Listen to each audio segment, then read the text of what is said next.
정말 많은 대표님들이 채용을 하면 매출이 늘어날 거라고 착각이면 10명이 일을 할 때 그 조직이 일하는 방식이랑 30명이 조직이 일하는 직원이 이제 점차 많아지면 대표님께서 한 명 한 명 터치가 다 힘들잖아요. 그럴 때는 관리자가 그 역할을 대신 해줘야 되는데, 그러면 대표님과 관리자의 싱크가 맞아야 됩니다. 네버슬립의 임선우입니다. 오늘은 매출이나 퍼널이 아닌 운영에 대한 이야기를 좀 하려고 합니다. 사실 이미 회사를 너무나 잘 운영을 하고 있고 50인 이상의 그런 조직에서 체계를 잘 잡고 계신 분들한테는 해당 사항이 안 되겠지만, 이제 1인에서 채용을 고려를 하고 계시거나 혹은 3인에서 5인 이렇게 직원을 채용을 했는데 뭔가 체계를 잡는 거거나 혹은 업무를 위임한다는 것이 좀 어렵게 느껴지시는 분들을 대상으로 이번 컨텐츠를 좀 준비를 해봤습니다. 사실 우리가 매출이 늘어나도 그 매출을 잘 거기에 따르는 업무들을 잘 수행을 해야 되는데, 이제 그런 수행을 하기 위한 업무 관리를 어떻게 해야 될까, 이런 부분을 좀 단계적으로 바라보고 접근을 하는 내용으로 준비를 해봤습니다. 그래서 회사를 하나의 OS로 바라보고 우리가 주기적으로 업데이트를 할 필요가 있는데요. 제가 앞서서 책 하나를 좀 추천을 해드리고 싶습니다. 손정희의 시간관리법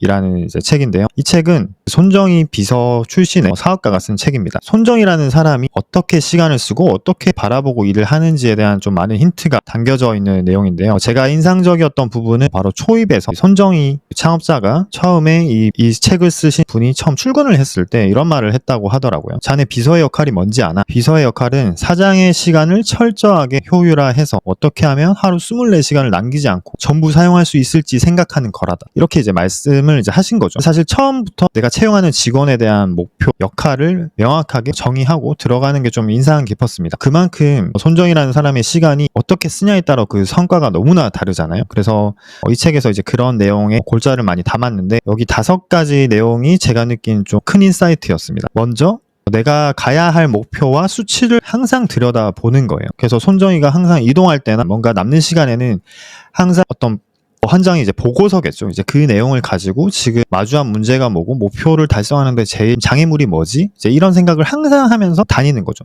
두 번째는 이런 목표 달성을 위한 일들이 있을 텐데 그 일들을 최대한 잘게 쪼개는 겁니다. 쪼개는 게 중요한 게 아니라 달성을 하는데 가장 기여하는 업무들이 있잖아요. 그런 업무들을 우선순위에 따라서 쪼개는 거죠. 다음은 이제 공유를 하는 건데, 사실 많은 조직에서 이런 부분이 좀 잘 안 되는 부분인 것 같습니다. 예를 들면 특정 영업사원이 영업을 멘트를 잘 하거나 혹은 접근 방법이 좋아서 성과가 좋을 수 있잖아요. 근데 보통의 조직에서는 이런 부분을 잘 공유하진 않죠. 본인만의 노하우라고 생각을 하니까. 근데 이제 그 소프트뱅크 같은 경우에는 이제 이런 매일매일의 직원들의 데이터를 보고 뭔가 성과가 난 직원이 있으면 이 직원이 어떻게 접근을 했는지를 분석을 해서 다른 직원들한테도 접목할 수 있게 공유를 한다고 하더라고요. 다음은 이제 빌리는 겁니다. 다른 사람의 능력이나 경험을 이제 레버리지해서 이제 가져오는 거죠. 그래서 우리가 빠르게 달성을 하는데 필요한 전문 지식이라든지 경험이라든지 이런 부분을 외부를 통해서든 인수를 통해서든 이제 가져오는 겁니다. 마지막은 한 번에 끝낸다는 건데요. 사실 많은 조직에서 일을 2-3번 하는 경우가 많잖아요. 보고를 위한 보고를 하기도 하고 이제 그걸 막 보고를 또 잘하기 위해서 밤을 새기도 하고. 근데 여기서는 손정희는 이제 2번 일하는 거에 거의 극혐을 하는 수준이었습니다. 그래서 회의 때 누가 안건을 가지고 왔는데 여기에 대한 답이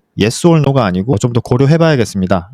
이러면 이제 회의를 너는 참여할 필요가 없다. 이런 식의 피드백을 준다고 하더라고요. 그 정도로 한 번에 끝내는 게 중요한 거죠. 근데 저는 이 책을 읽고 제가 굳이 여기서 이제 말씀드린 이유는 소프트뱅크처럼 아주 큰 조직뿐만 아니라 작은 조직에도 이런 부분이 너무나 해당된다. 그래서 이런 거를 이제 일상의 업무에서 적용을 해야 된다라고 좀 생각을 해서 가지고 와봤습니다. 그래서 우리가 큰 조직이면 사실 사람이 한두 명 빠져도 어떻게든 굴러가고 일은 어떻게든 되지만, 혼자서 일하는 경우 혹은 소수로 일하는 경우에 이 조직에서 사람들이 가지고 있는 시간 자체가 너무 한계가 있잖아요. 그래서 어디에 시간을 쓰냐가 너무나 중요한 부분입니다.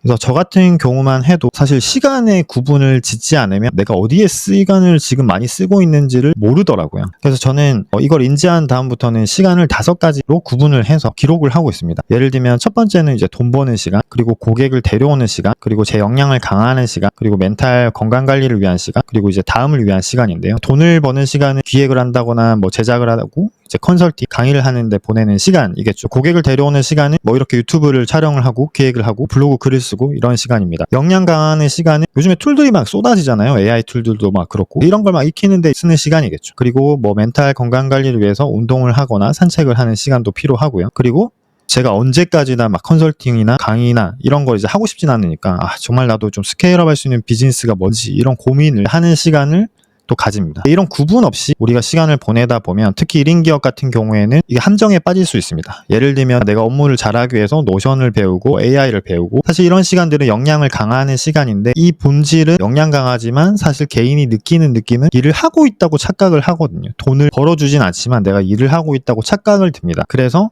사실 매출이 늘어나지 않는 가장 큰 발목을 잡는 거죠. 사실 우리한테 중요한 거는 영업을 하고 미팅을 해서 뭔가 매출로 이어질 수 있는 어떤 장치를 이제 계속 마련을 해야 되는데 그러려면 결국엔 고객을 데려오고 돈을 버는데 시간을 많이 투여를 해야 되는데 사실 그 외적인 시간에 많은 시간을 보내는 대표님들이 생각보다 많으시더라고요. 그래서 본인 스스로 내가 이런 시간 구분을 하고 있는지 시작을 한번 체크를 해보시기를 추천을 드립니다. 이걸 직원들 채용을 하면 똑같은 문제에 마주를 합니다. 그러면 특히 이제 1인에서 직원 한 분을 채용을 하고 두세 분을 채용을 이제 하면 가장 또 마주하는 문제가 어떤 걸 위임을 하지? 이제 이런 부분에서 퀘스천 마크가 있습니다. 특히 우리가 위임을 어디서 배우거나 위임을 해본 경험은 잘 없거든요. 회사에서 내가 매니저나 뭔가 팀장급으로 일을 해보면서 팀원 관리를 해보신 분들은 그나마 좀 낫지만 대부분은 위임을 해보거나 직원을 이렇게 관리를 잘 해본 경험이 없기 때문에 여기서 문제가 발생합니다. 내가 지금 어떤 시간을 나는 확보를 해야 되고 어떤 시간을 팀원에게 위임을 할 건지를 먼저 정해야 돼요. 근데 의외로 정말 많은 대표님들이 채용을 하면 매출이 늘어날 거라고 착각을 하거나 혹은 채용을 하고 나서 어떻게 되겠지라고 생각을 해서 어떤 일을 줄지 고민을 많이 안 하시는 경우가 많습니다. 그냥 단순한 일 주면 되지 하는데 그게 그 직원을 200~300 주고 월급을 준 거 대비 성과가 우리는 나야 되잖아요. 그만큼 대표님의 시간을 확보하고 뭔가 해야 되는데 그만큼의 돈이 나감에도 그만큼의 어떤 나에게는 뭔가 그 회사 차원에서 성과가 나지 않으면 사실 직원을 채용할 이유가 없는 거죠. 그래서 나중에 다시 현타가 오고 또 직원에 대한 불만이나 이슈 이런 것도 관리를 해야 되는데 이제 그런 부분에서 내가 왜 이 직원을 채용을 했지? 라는 부분을 다시 고민을 하게 됩니다. 그리고 이제 사실 뭐 채용에서 끝나지 않죠. 꾸준하게 우리는 팀빌딩을 하면서 이런 문제들에 계속 마주하게 됩니다. 이게 5명이든 10명이든 30명이든 50명 100명이든 매번 주기적으로 조직이 늘어나면서 계속 마주하게 되는 것 같아요. 업무 현황 공유가 안 되거나 히스토리 파악이 안 되거나 위임이 안 되거나 회의나 이슈가 막 너무 많아지는 거죠. 그리고 노하우가 안 쌓이고 퇴사하고 또 막 데이터도 사라지고 단체로 퇴사하기도 하고 그래서 우리는 이제 이런 문제들이 뭔가 회사가 성장하면서 계속 마주하게 됩니다. 그러면 이걸 어떻게 해결해야 되냐라고 했을 때 저는 서두에 말씀드린 것처럼 우리가 성장하는 단계별로 시스템 구축이 필요합니다. 그래서 이걸 뭐 윈도우나 맥 OS 업데이트 하는 것처럼 조직도 운영 시스템을 버전을 뭐 1.0, 2.0 계속 업데이트를 해야 됩니다. 예를 들면 10명이 일을 할 때 그 조직이 일하는 방식이랑 30명이 조직이 일하는 방식, 뭐 쓰는 툴, 그리고 뭐 커뮤니케이션 하는 방법 너무나 다르거든요. 10명일 때는 뭐 중간 관리자가 뭐 한두 명 정도 있겠지만 이게 예를 들면 뭐 30명일 때 그러면 보통 한 5명에서 10명 사이에 팀원을 이제 관리자가 한 명이 뭐 한다고 하면 관리자가 적어도 뭐 3명에서 5명 더 많을 수도 있죠. 그러면 이게 관리자가 많을수록 또 그 관리에 대한 이슈가 생기기 때문에 우리가 어떻게 업무 프로세스를 짜고 구축을 하냐에 따라서 정말 생산성이 달라지게 됩니다. 그래서 이런 과정들을 주기적으로 이제 업데이트를 해야 되는데 문제는 뭘 업데이트 해야 될지를 모르는 거죠. 왜냐하면 뭐 업종마다 그리고 회사 대표님의 성향마다 그리고 우리가 하는 비즈니스 모델에 따라서 이건 너무나 다른 영역이고 케이스 바이 케이스이기 때문에 사실 명확한 이론이라든지 뭐 이렇게 하면 된다라는 공식 같은 게 사실 없어서 좀 문제인 것 같습니다. 그렇지만 기본적인 가이드라인은 필요하잖아요. 그래서 저는 이거를 3가지 스텝으로 나눠서 좀 정리를 해봤습니다. 혼자일 때도 이런 정리가 스스로 필요하겠죠. 보통 대표님이 이제 1인 기업으로 일하시면 머릿속에는 이런 것들이 다 있습니다. 근데 뭐 팀원이 3명, 5명 이제 생겼을 때는 내 머릿속에 있는 것들을 이식을 해야 되잖아요. 그걸 알려주고. 근데 5명까지는 사실 구두로 해도 충분합니다. 4시간 더 쓰면서 야근하면서 이렇게 막 계속 공유를 하면 되지만 10명, 20명일 때는 이게 이제 힘든 거죠. 그래서 우리는 말로 하던 거를 문서화하고 서류화하고 협업 툴 안에서 뭔가 커뮤니케이션 하는 방식을 이제 배워야 됩니다. 그런 것들이 일하는 방식으로 문서로 정리가 되고 수치로 이제 말을 서로 주고받고 이렇게 되는 거죠. 그래서 첫 번째는 이제 업무 체계를 잡는 겁니다. 그래서 우리가 일하는 그 순서라는 게 있잖아요. 뭔가 고객의 문의가 들어오고 영업이 들어가고 계약이 들어가고 운영이 들어가고 사후 관리가 들어가는 이제 그런 흐름에 맞춰서 각자가 또 하는 업무들이 있을 겁니다. 그러면 그 업무들에 대한 책임자가 누군지 그리고 이게 매뉴얼이 필요한지 이런 것들 개선사항을 먼저 도출을 해야 됩니다. 그리고 이제 거기에 맞춰서 각자 팀원들이 하는 RN안이나 위임 체계를 정리를 해야겠죠.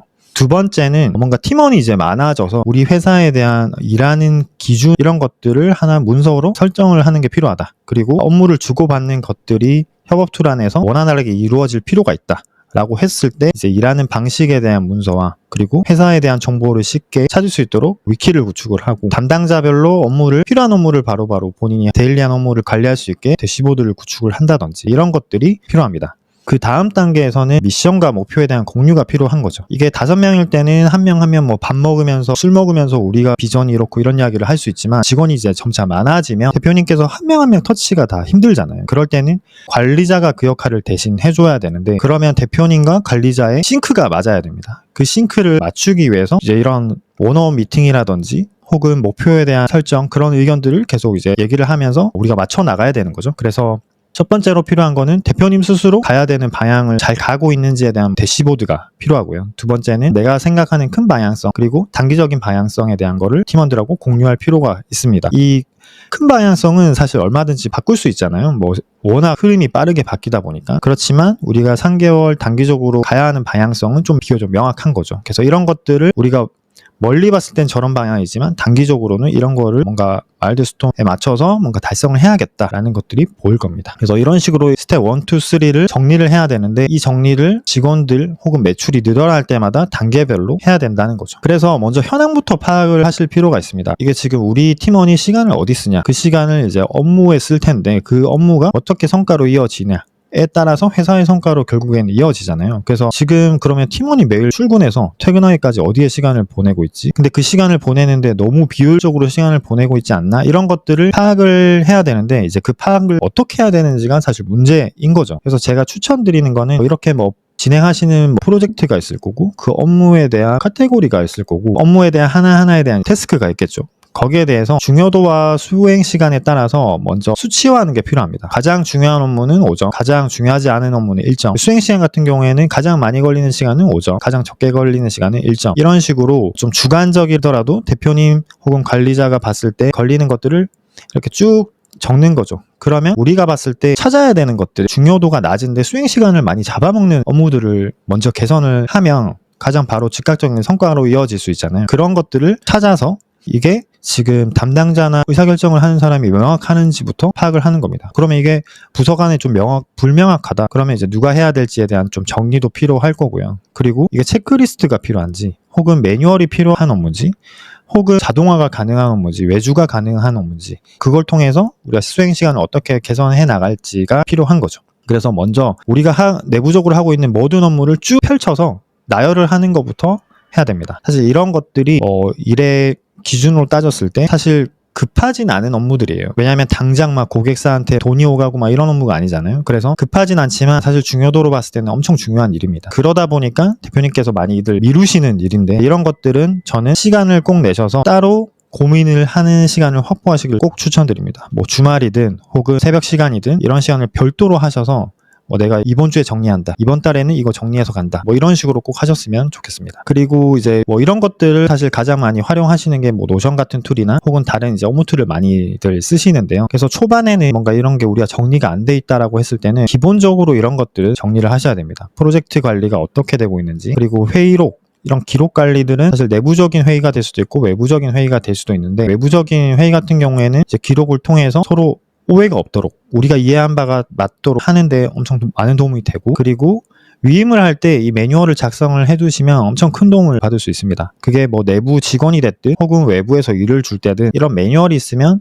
서로 결과에 대한 값이 크게 오차가 나지 않는데, 이제 매뉴얼이 없이 그냥 알아서 하겠지라고 하면 알아서 하겠지에 대한 사람마다의 생각이 너무나 다르잖아요. 그러면 결과물 또한 내가 기대한 거랑 너무 다르겠죠. 그래서 이 매뉴얼에 대한 부분도 들어가야 됩니다. 그리고 비용 같은 경우에도 사실 혼자서 일을 하다 보면 이게 크게 중요하진 않거든요. 왜냐하면 내가 오가는 내역을 다 아니까. 그렇지만 뭔가 매출이 늘어나고 매출에 대한 그 통로가 좀 다양해지는 순간 뭔가 비용 관리가 안 되기 시작합니다. 돈이 내가 벌긴 벌었는데 쓴 것도 많고, 이게 정리가 안 되기 시작하면은 사실 문제가 되죠. 그리고 회계 사무실이랑 이렇게 일을 할 때도 사실 뭐 외주 비용이나 혹은 이렇게 프리랜서 비용이 나갈 때 이렇게 정리를 미리 해두고 그 시트만 공유하면 사실 일이 훨씬 덜 하거든요. 그래서 이런 부분은 귀찮지만 사실 미리 해야 되는 부분이고, 저는 이거는 경험이랑 훈련이 필요한 영역이라고 생각을 합니다. 나는 이런 걸 못해 라고 하면 사실 뭐 시작조차 할 수 없는 부분이고, 훈련이라고 생각을 하고 하나씩 하셔야 되는 부분이다 라고 생각하고요. 그래서 뭐 노션 같은 경우에는 이렇게 뭐 페이지별로 클릭을 했을 때 거기에 대한 프로젝트에 대한 내용이 이렇게 쌓여 있어야 다음 직원이 봤을 때 혹은 유사한 프로젝트를 할 때 관련 정보를 이제 빠르게 찾고 하실 수 있겠죠. 그리고 이제 일정 관리 같은 거는 저는 이제 구글 캘린더로 가장 좀 추천을 드리긴 합니다. 다른 툴이랑 연동도 하기 편하고, 그리고 뭐 라벨로 설정을 해서 담당자별로나 사람별로나 혹은 성격별로 구분을 할 수 있죠. 예를 들면 뭐 프로젝트 캘린더라든지 혹은 대표님 혹은 팀원의 뭐 일정에 대한 캘린더라든지 혹은 우리 사내 외부 일정에 대한 거를 이렇게 라벨별로 구분을 해서 하시면 보기도 편하고, 그리고 뭐 노전 캘린더랑도 연동이 편하기 때문에 일정 관리는 이런 식으로 큰 구분을 지어서 라벨별로 관리를 하시면 좀 도움이 되실 겁니다. 다음은 이제 회의 부분인데요. 회의 같은 경우에는 우리가 어떤 회의가 필요한지에 대한 부분부터 먼저 정리를 해야 됩니다. 그래서 뭐 주간 회의, 월간 회의, 보통 뭐 이런 회의를 할 텐데, 이게 그냥 단순하게 정보 공유의 목적이 되는 회의가 많잖아요. 그냥 보고를 하는 형식의 회의. 근데 그게 과연 그런 회의라면 굳이 필요한가? 이런 근본적인 좀 의문을 할 필요가 있고, 회의에서는 정말 논의가 필요한 것들을 사전에 모두가 공유를 해서 거기에 대한 의견을 나누고 협의를 하는 게 사실 중요한 거잖아요. 그래서 이 회의에 대한 기준을 설정을 하는 게 필요합니다. 제가 이전 스타트업에 있을 때 회의 기준을 마련을 했을 때와 하지 않았을 때의 성과 차이를 너무 극명하게 느꼈거든요. 이게 기준이 없으면 회의 시간도 1시간, 2시간 그냥 늘어지는 게 되게 다반사고 기록조차 하지 않는 경우가 많습니다. 근데 저희가 이제 회의 기준을 정하고 나서 제가 느낀 생산성은 정말 달라졌습니다. 어떻게 했냐면, 첫 번째로는 회의를 참여하는 사람을 좀 구분을 한 거예요. 회의를 소집하는 호스트가 있고, 그리고 그 회의 안건에 대해서 의사결정을 할 수 있는 의사결정자가 있습니다. 그리고 의사결정을 하기 위해서 필요한 정보를 가지고 있는 실무자들이 있는 거죠. 그래서 이 세 가지 참여자의 성격이 있고, 두 번째는 이 회의에 대한 안건과 그 안건을 고민하는 정보를 무조건 사전 공유해야 된다는 게 규칙이었습니다. 그래서 이게 사전 공유되지 않으면 회의에 와서 정보를 이해를 하고 생각을 하면 그 시간조차 우리가 다 낭비잖아요. 그래서 이런 걸 다 공유하도록 했고, 회의록은 회의 안에서 무조건 끝내는 걸로 정했습니다. 저는 이 부분이 의외로 되게 중요한 부분이라고 생각하는데, 보통 우리가 회의를 하면 이렇게 서로 말이 오가면서 이제 이야기를 해서 모두가 똑같이 이해한 거라고 생각을 하죠. 그렇지만 회의 끝나고 나서 나중에 다시 이야기를 하는데 서로 이해한 바가 다른 경우가 간혹 있습니다. 그럴 때 이 회의록 작성을 모두가 보는 화면에서 한 명이 혹은 호스트가 이제 작성을 하는 거죠. 혹은 이게 비대면 미팅이다라고 하면 그냥 미팅하는 그 화면에서 바로 회의록 기록을 하는 겁니다. 그러면 뭐 단어라든지 이 단어에 대한 뭐 이해라든지 혹은 뭐 이 지금 회의록을 쓰면서 나오는 작성하는 그 내용에 대한 게 본인의 생각과 다르다라고 했을 때 바로바로 의견을 주고받을 수 있잖아요. 그러면 이거 가지고 사실 우리가 공통된 하나의 싱크가 맞춰지는 거죠. 근데 이제 이런 회의록을 이제 작성하지 않고 그냥 구두로만 했을 때는 말이 달라진다, 이런 경우가 이제 많기 때문에 이런 식으로 일을 하시면 훨씬 더 효율적으로 갈 거라고 생각합니다. 다음은 이제 대표님들께서 많이들 말씀 주시는 부분 중에 하나인데, 팀원들이 수동적인 거죠. 뭔가 문제가 일어났을 때 이런 문제 발생했습니다, 어떻게 할까요? 이렇게 얘기를 하는데, 사실 대표님들이 원하는 거는 이런 문제가 발생했는데 원인이 이렇고 해결반이 뭐 이렇게 있을 것 같은데 제가 생각하는 건 이럴 것 같습니다 라고 했을 때가 보통은 대표님이 바라는 상황입니다. 근데 이런 직원은 제가 확신하건대 정말 찾기 힘들고 정말 없다고 거의 봐도 무방할 정도로 생각해요. 왜냐하면 팀원들 입장에서는 사실 이게 그렇게 능동적으로 생각을 하더라도 내가 이걸 말을 하는 게 맞나라는 생각을 할 수 있거든요. 왜냐하면 나는 지금 나의 역할은 이 정도인데 내가 무슨 대표나 리더처럼 이렇게 얘기하는 게 맞나라고 생각을 할 수도 있고, 사람 성향마다 너무나 다르기 때문에 우리는 팀원들이 이렇게 적극적으로 나서게 할 거면 판을 좀 깔아줄 필요가 있습니다. 그래서 뭔가 이런 문제가 생겼을 때 어떻게 접근을 하면 좋고 이렇게 하면 된다는 좀 기본적인 장을 마련을 해주면 좋죠. 그래서 예를 들면은 뭐 이슈 관리 개선에 대한 사항은 여기에다 기록을 해라. 그래서 이걸 어떻게 너의 아이디어가 뭔지 혹은 지금 최선의 방법은 뭔지 이런 거를 이제 템플릿에 맞춰서 작성을 해라, 뭐 이런 식으로 가이드를 주면 아무리 수동적인 직원이라도 일단 작성을 해야 되잖아요. 그러다 보면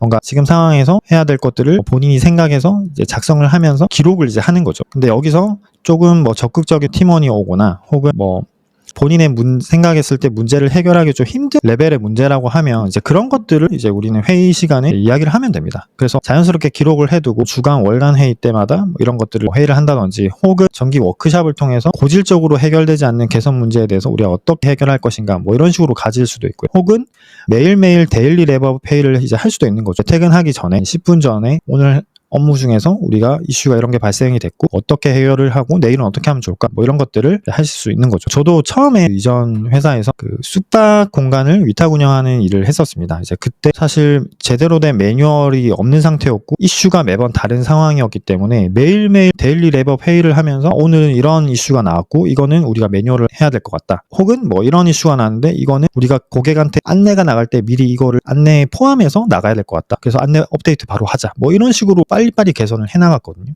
그래서 우리 조직이 뭔가 새롭게 프로젝트를 하고 새로운 비즈니스를 하는 상황이면 이런 데일리 레버 페이를 통해서 빠르게 개선을 하실 필요가 있고, 우리가 이미 뭔가 프로세스가 정형화되어 있는데 관행적으로 하다 보니 개선되지 않는 업무가 있다. 이런 것들은 워크샵이라든지 혹은 격주 간의 업무 개선 회의에 이런 자극을 주실 필요가 있는 거죠. 그래서 각자의 성격에 맞춰서 이런 것들을 도입하셔가지고 하시면 좋습니다. 그래서 제가 이렇게 작은 조직 인터뷰를 하면서 뉴스레터도 만들고 컨설팅을 하면서 다른 여러 조직을 봐오면서 느꼈던 것 중에 하나가 이런 좀 빠르게 성장하는 조직들은 공통점이 하나가 있더라고요. 어떤 거냐면 아까 말씀드린 것처럼 이 업무의 흐름에 따라서 해야 되는 일들이 있잖아요. 그리고 그 일들을 하기 위해서 내가 필요한 정보들이 있습니다. 그런 것들이 마치 물 흐르듯이, 물이 정말 잘 흐르는 강처럼 정말 짜여 있어요. 그래서 어느 직원이든 입사한 후에 내가 필요한 정보를 바로 찾을 수 있게끔 세팅이 다 돼 있는 거죠. 근데 이와 반면에 뭔가 지금 조직의 성장을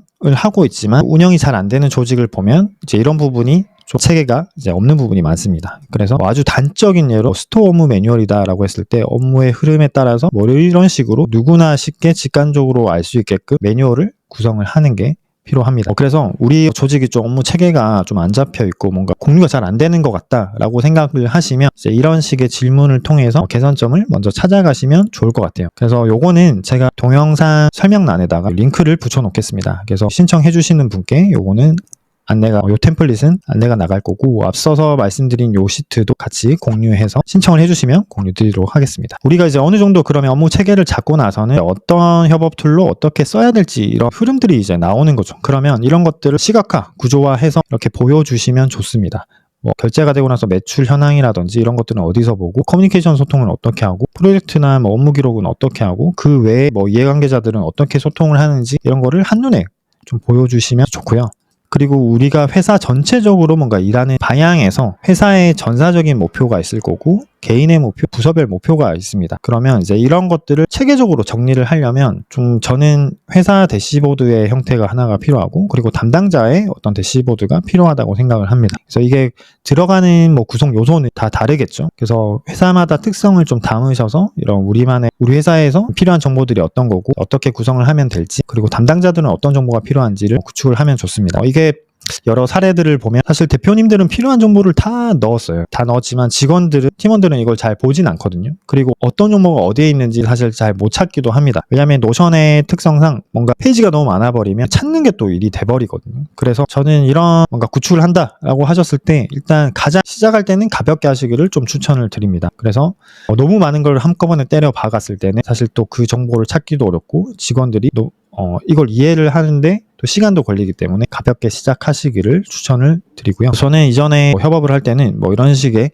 대시보드 형태로 만들어서 회의록이라든지 고객사별 업무 현황이라든지 관련 업무에 대한 현황을 이렇게 구축을 했었습니다. 그리고 이제 직원분이 좀 늘어나기 시작하면 뭔가 우리가 좀 바라보는 방향, 그리고 우리 회사에서 일을 잘한다는 것에 대한 기준들이 좀 필요합니다. 예를 들면 회사 안에서 소통을 어떻게 하는지, 사람을 부를 때 님이라고 할지, 매니저님하고 이렇게 할지, 혹은 대리님 이렇게 할지, 그런 기준들이 또 다 필요한 거죠. 그리고 이메일을 직원마다 고객사랑 일을 할 때 전화로 하는 사람이 있고 이메일로 하는 사람이 있고 다르잖아요. 근데 그런 기준들이 없으면 각자가 편한 방식대로 일을 하게 됩니다. 그러면 또 기록에 안 남는 경우가 생길 수 있기 때문에 정말 디테일하게 일하는 방식에 대한 기준들이 필요합니다. 그래서 어느 정도 우리가 업무 체계도 잡히고 일하는 방식에 대한 기준도 잡혔을 때 이제 그 다음은 같은 방향을 바라보는 미션, 목표 공유가 이제 필요한 거죠. 그래서 마치 우리가 매일 봐야 되는 계기판처럼 이런 하나의 대시보드를 구축을 할 필요가 있습니다. 그래서 우리가 성장을 위해서 지금 매일매일 봐야 되는 지표가 무엇인지에 대한 기준도 필요하겠죠. 단순히 매출이 아니라 우리는 계속 성장을 해야 되고 새로운 고객 유저가 제일 중요하다. 그러면 이제 거기에 따른 기준을 잡아서 수치화할 필요가 있는 거고, 혹은 우리는 정말 본질적인 거는 만족도다. 그래서 얼마나 고객이 만족하고 추천을 많이 하냐가 훨씬 더 중요하다. 이렇게 각자가 생각하는 기준들이 다 다르기 때문에 거기에 맞춰서 이런 계기판을 마련을 하시는 게 필요합니다. 그래서 노션 안에서도 이런 식으로 차트 기능을 통해서 이런 대시보드 형태로도 만드실 수 있습니다. 제가 작년에 베트남 출장을 이제 다녀왔었는데 거기서 에어비앤비를 묵다가 에어비앤비 호스트 분이랑 이야기를 많이 하게 됐어요. 근데 이분이 알고 보니까 호치민에서 굿즈샵이나 인테리어 소품샵도 하시고, 그리고 부동산을 개발해서 임대를 하시기도 하시더라고요. 알고 보니까 미국 유학을 하시고 미국에서 재무 업무를 하시다가 다시 고향으로 돌아와서 사업을 하시는 사업가였습니다. 이분이 지금 이제 부동산을 직접 매입하고 개발해서 이제 숙박을 운영을 하는데, 거기서 어떤 식으로 관리를 하냐고 했더니 자기는 가장 중요한 지표 하나만을 준다고 하더라고요. 이제 그 지표가 본인한테는 얼마나 깨끗한가, 고객이 매기는 청결 점수였습니다. 이게 사실 그 주변의 지역을 봤을 때 뭐 위치라든지 혹은 그 외의 디자인 요소라든지 이런 거는 사실 크게 차이가 없는데, 결국에 고객이 느꼈을 때 중요한 거는 들어왔을 때 얼마나 깨끗한가, 얼마나 청결한가, 이런 거다라고 본인은 기준을 잡아서 관리 매니저한테 이 점수를 너가 목표한 뭐 9.5점 이상을 받았을 때는 내가 인센티브를 주겠다, 이런 식으로 관리를 한다고 하더라고요. 심지어 이제 여기 숙박 실제로 운영하는 그 공간은 호치민에 있는 게 아니라 저 멀리 다른 지역에 있는 공간이었습니다. 그래서 리모트로 그렇게 관리를 하는데도 잘 운영이 되고 있던 사례였습니다.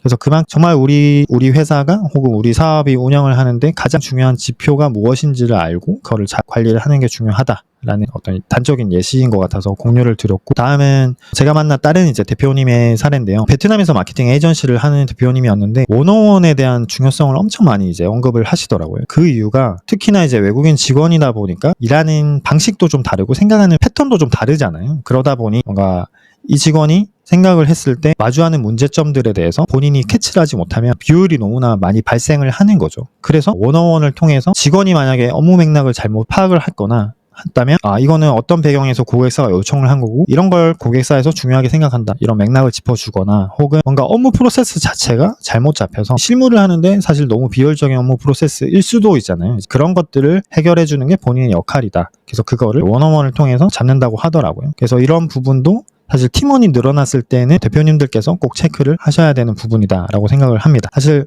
뭔가 단순하게 운영만 하고 단순 반복적인 일이라면 사실 이렇게까지 필요가 없지만, 뭔가 관리자 영역이라든지 혹은 좀 더 기획적인 요소가 많이 들어가는 포지션이라면 사실 이런 원어원 시간을 통해서 대표님이 생각하는 방향과 업무에 대한 목표, 이런 것들을 팀원들하고 잘 공유를 하는 게 중요합니다. 그래서 저는 이런 업무 개선의 시작이 업무 여정에 대해서 얼마나 서로 잘 같은 선에서 이해를 하냐가 중요하다고 생각을 하거든요. 왜냐하면 대표님이 생각하는 업무 프로세스에는 뭐 A, B, C가 있었지만 직원들 입장에서는 이게 A, B, C가 아니라 A, B, C, D, E까지 있고 그 밑에 뭐 A-가 있고 B-가 있고 이럴 수 있잖아요. 근데 그 안에서 대표님이 모르는 어떤 문제 때문에 시간을 많이 잡아먹거나 엄청난 감정 소모를 잡아먹는 일들이 분명히 존재합니다. 그래서 이거를 포스트잇이 됐든 피그마를 쓰든 이렇게 시각화를 하셔서 어디서 지금 팀원들이 어려워하고 있는지를 파악을 하시는 게 업무 개선의 시작이라고 생각을 하고, 여기서부터 직원들이 느끼는 문제를 파악을 하시기를 추천드립니다. 그리고 이제 이런 개선 사항들이 나왔을 때는 무조건 액션 플랜을 잡으셔야 됩니다. 그래서 그러면 여기에 대한 부분은 누가 할지, 언제까지 할지, 그리고 다음 회의 때 그러면 우리가 어떤 걸 이야기할지까지 정하셔서 해야 사람들이 움직이지, 사실 그렇지 않으면 그냥 좋은 시간이었다라고 끝나거든요. 저도 컨설팅을 해보면 이런 액션 플랜을 잡은 것과 잡지 않은 것의 차이는 큽니다. 왜냐하면 실무자 입장에서 해야 될 일이 매일매일 있는데 이게 생기면 또 하나 일을 더 해야 되는 상황이잖아요. 그러면 사실 우선순위에서 밀어날 수밖에 없기 때문에 이거를 그렇게 되지 않도록 명확한 기준을, 기한을 잡으시고 하도록 환경을 만드셔야 됩니다. 그리고 아까 말씀드렸던 이런 원어원을 통해서 주기적으로 이런 병목 형상이 생기는 문제들을 함께 찾으시고, 그리고 의견을 반영을 해서 뭔가 대표의 일방적인 방향, 지시가 아니라 나의 의견을 같이 얘기를 해서 함께 해결한다는 느낌을 주는 게 되게 중요합니다. 왜냐하면 우리가 일을 할 때 야 이거 해! 라고 해서 수동적으로 하는 거랑 이게 내 생각에서 나왔고 나의 의견이 반영이 돼서 한다라는 거는 엄청 동기부여 면에서 엄청 큰 차이가 있거든요. 그래서 직원들이 느꼈을 때 일방향적인 것이 아니라 같이 이제 얘기가 오고 가면서 뭔가 내 의견이 반영이 된다는 부분은 일을 하는 사람의 입장에서, 실무자 입장에서, 팀원의 입장에서 너무나 중요합니다. 이 부분을 꼭 체크하셔서 반영하시면 좋을 것 같고요. 오늘 준비한 내용은 여기까지고, 혹시 이와 관련해서 좀 더 컨설팅이 필요하시거나 뭔가 더 많은 이야기를 나누고 싶으신 분은 커피챗이든 컨설팅이든 편하게 신청해 주시면 감사하겠습니다. 다음에 또 더 좋은 내용으로 찾아뵙겠습니다.